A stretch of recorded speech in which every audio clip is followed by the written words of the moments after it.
The world runs on coffee. The magical elixir fuels our daily lives, turning morning grumps into productivity machines. But what if I told you that behind your favorite cup of joe lies a secret, a dark tale that will leave you in awe and disbelief? The hidden truth behind Starbucks goes far beyond its iconic green logo and the aroma that lures you in. Did you know that your innocent coffee habits might be funding a secret business? Yes, you heard it right. And trust me, the truth is stranger than fiction. So sit back, grab your favorite mug, and prepare to have your mind blown. It all started with three coffee enthusiasts, Jerry, Zev, and Gordon, back in 1971. Little did they know that their love for that magical elixir we call coffee would spark a revolution. They had a dream, a vision to share their passion for top-notch coffee beans with the world. And so they opened a small coffee shop in the rainy city of Seattle. But this was no ordinary shop. You see, in a world where instant coffee ruled, they dared to be different. They believed in a bean-to-cup mentality before it was even a thing. They sourced the finest beans from exotic corners of the world, roasted them to perfection, and brewed them with love. And thus, Starbucks was born. That was a different time when specialty coffee shops were as rare as a unicorn. Starbucks was ahead of its time and about to change the world, one cup at a time. Fast forward to today, and you can't walk a few blocks without spotting that iconic green logo. It seems like Starbucks has infiltrated every corner of the globe. But have you ever wondered how they did it? How did this small Seattle coffee shop become a global empire? In the early days of Starbucks, something peculiar was happening. Imagine you walk into a coffee shop expecting to order a cup of your favorite brew, only to be told, sorry, we don't serve brewed coffee here. Take these beans home and make your own. Can you believe it? It's like going to a fancy restaurant and being handed a chef's apron and a set of knives with the waiter saying, good luck, the kitchen's all yours. But here's the twist. The people of Seattle loved it. They embraced this unconventional concept, and little did they know that they were witnessing the birth of a coffee revolution. As the word spread about the magical beans from this peculiar coffee shop, Starbucks started gaining momentum. They wanted to share their love for coffee with more than just the bean enthusiasts. So they added brewed coffee to their menu, then snacks, and even merchandise. The empire was expanding, and the world was about to taste Starbucks. Now, let's fast forward to a pivotal moment in Starbucks' journey. It was a time when the caffeine-fueled empire we know and love today was still in its early stages. But then a visionary named Howard Schultz stepped onto the scene, and everything changed. Howard, the barista version of a superhero, donned his cape made of aprons and possessed a superpower fueled by an unwavering love for coffee. He had a grand vision that went beyond just brewing cups of joe. Howard dreamed of transforming Starbucks into a full-service cafe, a destination where people could experience more than just a quick caffeine fix. But the original founders hesitated, unsure about venturing beyond their coffee bean-centric model. However, Howard was not one to be deterred. With a twinkle in his eye and a pocket full of espresso beans, he set out to turn his dream into a reality. Inspired by his life-changing trip to Italy, Howard returned with a burning passion for coffee that rivaled a double shot of espresso. He was determined to bring the rich Italian coffee culture to the shores of the United States, one velvety latte at a time. And he wasn't alone in this mission. With the backing of investors who believed in his vision, Starbucks embarked on an expansion journey that would rival the speed at which a barista misspells your name on a cup. Within just 5 years, they went from a handful of locations to nearly 140. The Starbucks phenomenon was spreading like wildfire, captivating coffee lovers nationwide. But as Starbucks continued its expansion, maintaining a consistent brand experience across countless stores became a challenging juggling act. Yet Howard Schultz and his team were determined to conquer this daunting task. They worked tirelessly to ensure that every Starbucks store delivered the same exceptional coffee, cozy atmosphere, and friendly baristas. Their efforts paid off, and by 1996, Starbucks celebrated the grand opening of its 1,000th store, venturing into international territories with its first location in Japan.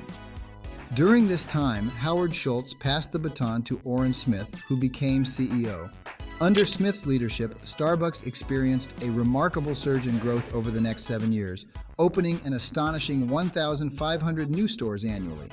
This expansion sparked what became known as the Frappuccino effect. It seemed that the presence of a Starbucks store had the magical power to increase the value of nearby real estate.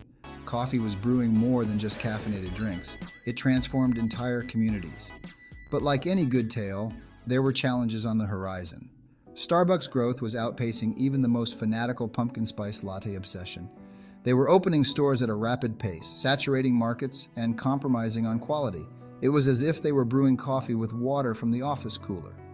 Howard Schultz, the visionary behind Starbucks, saw that the Green Mermaid had lost her way.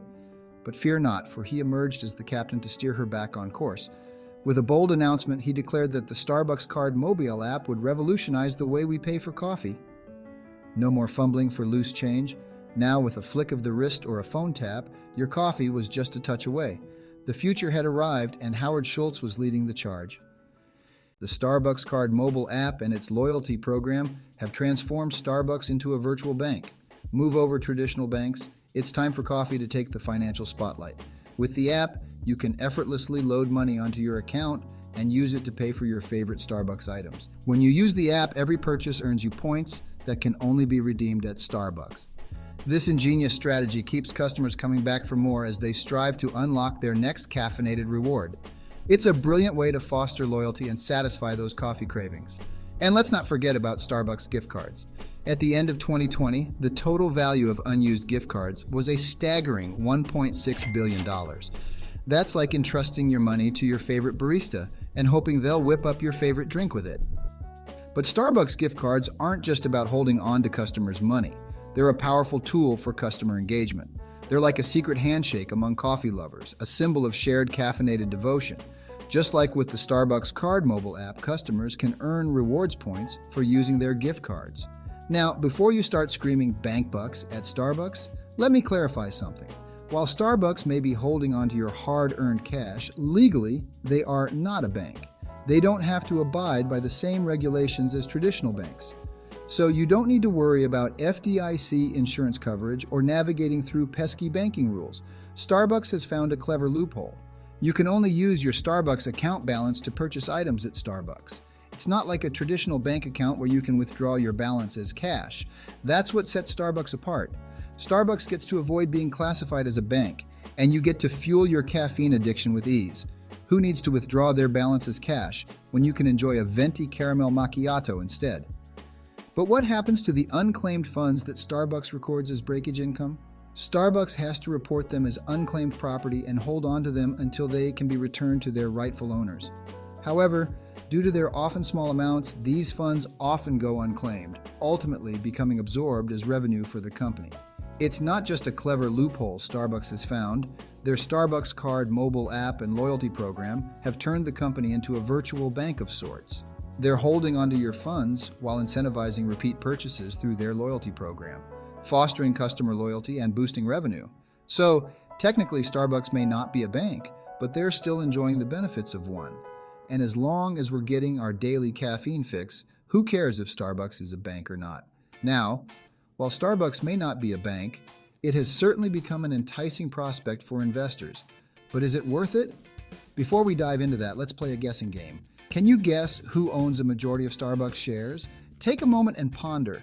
If you guessed Vanguard and BlackRock, you hit the mark. The asset manager Vanguard holds a whopping 9.2% of the shares, closely followed by asset manager BlackRock with a 6.6% ownership share.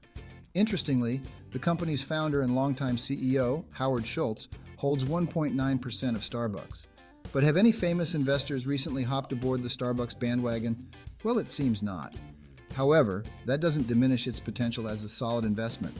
Starbucks has been performing impressively, boasting a gross profit of $22.313 billion for the 12 months ending December 31st, 2022, a remarkable 5.52% increase year over year. But here's something that might leave you amazed. Have you ever wondered just how much coffee Starbucks sells to generate all that revenue? Let's put it into perspective. If each Starbucks grande size coffee costs around $3.50, then their $22 billion profit is equivalent to selling approximately 6.37 billion grand size coffees. So, even though no famous investors have recently jumped on the Starbucks bandwagon, their success is undeniable. Now, the burning question remains, is Starbucks worth investing in? Well, that's for you to decide. Starbucks boasts a strong brand and a loyal customer base, both promising signs for potential investors. However, it's crucial to conduct your own research and consider factors such as market trends, Starbucks' financial performance, and any associated risks.